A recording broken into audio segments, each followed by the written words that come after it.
சென்னை மண்ணடியில் உள்ள IUML கட்சி அலுவலகத்திற்கு முதலமைச்சர் விஜய் வருகை தந்திருக்கிறார். அண்மை செய்தியாக தற்போது நாம் நேரலையில் பார்த்துக் கொண்டிருக்கிறோம். IUML கட்சி சேர்ந்த 2 MLAக்கள் தாவேகாவுக்கு ஆதரவு தெரிவித்த நிலையில் நன்றி தெரிவிப்பதற்காகவும் மரியாதை நிமித்தமாகவும் சந்தித்து பேசுவதற்காக தாவேகா தலைவரும் முதலமைச்சருமான விஜய் சென்னை மண்ணடியில் உள்ள அவரது இல்லத்திற்கும் வருகை தந்திருக்கிறார்.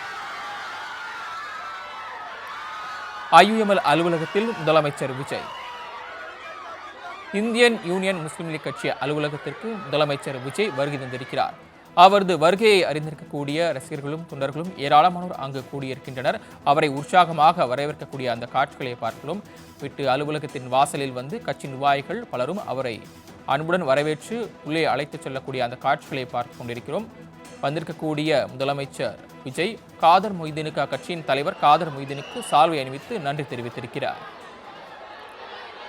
தங்களுக்கு ஆதரவு தெரிவித்த IUML கட்சி 2 MLAக்கு நன்றி தெரிவிக்கும் விதமாக தற்போது அக்கட்சியின் அலுவலகத்திற்கு முதலமைச்சர் விஜய் வருகை தந்திருக்கிறார். IUML கட்சி அலுவலகத்திற்கு வருகை தந்துள்ள முதலமைச்சர் விஜய் அக்கட்சியின் தலைவர் காதர் மொய்தீனுக்கு சால்வை அணிவித்து நன்றி தெரிவித்திருக்கிறார். கூடுதல் விவரங்களை செய்தியாளர் நௌசாத் மூலம் கேட்கலாம். நௌசாத், விவரங்கள்.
The Chennai Silks in Mega Summer Sale.